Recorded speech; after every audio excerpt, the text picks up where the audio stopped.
Friends, ಇವತ್ತು ನಾನು ನಿಮಗೆ ಬಗರ್ ರೈಸ್ ಮಾಡೋದನ್ನ ಹೇಳ್ಕೊಡ್ತೀನಿ. ಓನ್ಲಿ 10 ಮಿನಿಟ್ಸ್ ಒಳಗಡೆ ಫುಲ್ ರೆಡಿ. ನಿಮಗೆಲ್ಲರೂ ಎಮರ್ಜೆನ್ಸಿ ಹೋಗಬೇಕು ಅಂತಂದರೆ ಸಡನ್ನಾಗಿ ಏನು ಮಾಡಬೇಕು ಅಂದರೆ ಈ ಥರ ನಾನು ಹೇಳ್ಕೊಡ್ತೀನಿ, ಬನ್ನಿ ತೋರಿಸ್ತೀನಿ. ಇದು ಸ್ಪೆಷಲ್ಲಾಗಿ ಬ್ಯಾಚುಲರ್ ಹುಡುಗರಿಗೆ ಚೆನ್ನಾಗಿ ಯೂಸ್ ಆಗುತ್ತೆ. ಯಾಕಂದರೆ ಎಮರ್ಜೆನ್ಸಿ ಟೈಮಲ್ಲಿ ಬೇಗ ಹೋಗಬೇಕು, ಏನು ಮಾಡಬೇಕು ಅಂದಾಗ ಇದು ಯೂಸ್ ಮಾಡ್ಕೊಳ್ಳಿ. ಆಮೇಲೆ ಸೂಪರಾಗಿರುತ್ತೆ. ಆಮೇಲೆ ಈ ವಿಡಿಯೋ ಇಷ್ಟ ಆದಲ್ಲಿ ಲೈಕ್ ಮಾಡಿ, ಶೇರ್ ಮಾಡಿ, ಕಮೆಂಟ್ ಮಾಡೋದನ್ನ ಮರಿಬೇಡಿ. ಆಮೇಲೆ ಸಬ್ಸ್ಕ್ರೈಬ್ ಮಾಡಿ. ನೀವು ಫಸ್ಟಾಗಿ ಬೆಳ್ಳುಳ್ಳಿ ಶುಂಠಿನ ಪೇಸ್ಟ್ ಮಾಡ್ಕೊಳ್ಳಿ. ಆಮೇಲೆ ಕೊತ್ತಂಬರಿ ಸೊಪ್ಪು ಕಟ್ ಮಾಡ್ಕೊಳ್ಳಿ. 1 ಈರುಳ್ಳಿ, 1 ಟೊಮಟೊ ಇಷ್ಟು ಮಾತ್ರ ಕಟ್ ಮಾಡಿಕೊಂಡ್ರೆ ಸಾಕು. ಇದಕ್ಕೆ ಜಾಸ್ತಿ ಏನು ಬೇಕಾಗಿರಲ್ಲ.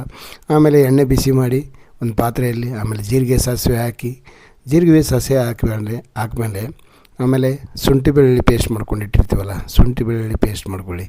ತುಂಬ ಈಸಿಯಾಗಿರುತ್ತೆ ಇದು, ತುಂಬ ಈಸಿ, ಏನು ರಿಸ್ಕ್ ಅನ್ನೋದೇ ಏನಿಲ್ಲ. ಫಾಸ್ಟಾಗಿ ಮಾಡ್ಬೋದು. ಒಂದು 10 ನಿಮಿಷದಲ್ಲೆಲ್ಲ ರೆಡಿಯಾಗಿ ಹೋಗುತ್ತೆ. ಆಮೇಲೆ ಶುಂಠಿ ಬೆಳ್ಳುಳ್ಳಿ ಪೇಸ್ಟ್ ಮಾಡ್ಕೊಂಡಿರೋದು ಹಾಕ್ಬಿಡಿ. ಆಮೇಲೆ ಅದನ್ನು ಫ್ರೈ ಮಾಡಿ ಒಂದು ಸ್ವಲ್ಪ ಬ್ರೌನ್ ಕಲರ್ ಆಗಬೇಕದು. ಬ್ರೌನ್ ಕಲರ್ ಆಗೋ ತನಕ ಫ್ರೈ ಮಾಡಿ. ಆಮೇಲೆ ನಾವು ಕಟ್ ಮಾಡಿ ಇಟ್ಕೊಂಡಿರೋದು ಟೊಮೊಟೊ, ಈರುಳ್ಳಿನ ಸ್ವಲ್ಪ ಹಾಕಿ. ಫಸ್ಟು ಈರುಳ್ಳಿ ಹಾಕಿದ್ಮೇಲೆ ಕರಿಬೇವು ಸೊಪ್ಪು ಹಾಕಿಬಿಟ್ಟು, ಆಮೇಲೆ ಪುದೀನ ಸ್ವಲ್ಪ ಕಟ್ ಮಾಡ್ಕೊಂಡಿದ್ದೀನಿ ನಾನು, ಪುದೀನೂ ಹಾಕ್ಬಿಡಿ. ಆಮೇಲೆ ಈರುಳ್ಳಿ ಎಲ್ಲ ಫುಲ್ ಹಾಕ್ಬಿಟ್ಟು, ಆಮೇಲೆ ಟೊಮೊಟೊ ಹಾಕ್ಬಿಟ್ಟು ಫುಲ್ ಫ್ರೈ ಮಾಡಿ. ಆಮೇಲೆ ಟೊಮೊಟೊ ಹಾಕ್ಬಿಟ್ಟು ಫುಲ್ ಫ್ರೈ ಮಾಡಾದ್ಮೇಲೆ ಒಂದು ಸ್ವಲ್ಪ ಫುಲ್ ಟೊಮೊಟೊ ಒಂಥರ ಕರ್ಗೋಗುತ್ತೆ.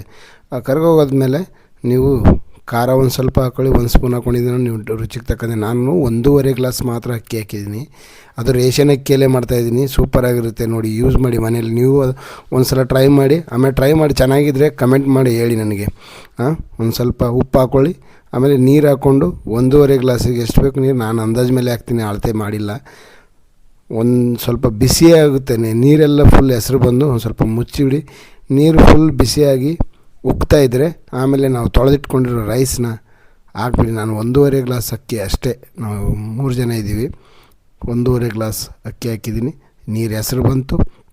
ಆಮೇಲೆ ರೈಸ್ನ ಹಾಕ್ಬಿಡಿ. ಅದರಲ್ಲಿ ಹಾಕಿಬಿಟ್ಟು ರೈಸ್ ನೋಡ್ಕೊಂಡಿರಿ. ನಾನು ಇದು ಕುಕ್ಕರಲ್ಲಿ ಮಾಡ್ತಾಯಿಲ್ಲ, ನಾರ್ಮಲ್ ಪಾತ್ರೆಯಲ್ಲಿ ಮಾಡ್ತಾಯಿದ್ದೀನಿ. ಮುಚ್ಚಿಬಿಟ್ಟು ರೈಸ್ ಮಾಡ್ತಾಯಿದ್ದೀನಿ. ತುಂಬ ಈಸಿಯಾಗಿರುತ್ತೆ. ರೈಸ್ ಸ್ವಲ್ಪ ಎಣ್ಣೆ ಜಾಸ್ತಿ ಇರಲಿ. ನೋಡಿ ರೆಡಿಯಾಗಿದೆ. ಓಕೆ, ಸೂಪರಾಗಿರುತ್ತೆ. ಟೇಸ್ಟ್ ಮಾಡೋಣ ಬನ್ನಿ. ನೀವು ಕೂಡ ಟೇಸ್ಟ್ ಮಾಡಿ. ಒಂದು ಸಲ ಟೇಸ್ಟ್ ಮಾಡಿ ಚೆನ್ನಾಗಿದ್ದರೆ ನನಗೆ ಕಮೆಂಟ್ ಮಾಡಿ. ಆಮೇಲೆ ವಿಡಿಯೋ ಸಬ್ಸ್ಕ್ರೈಬ್ ಮಾಡಿ.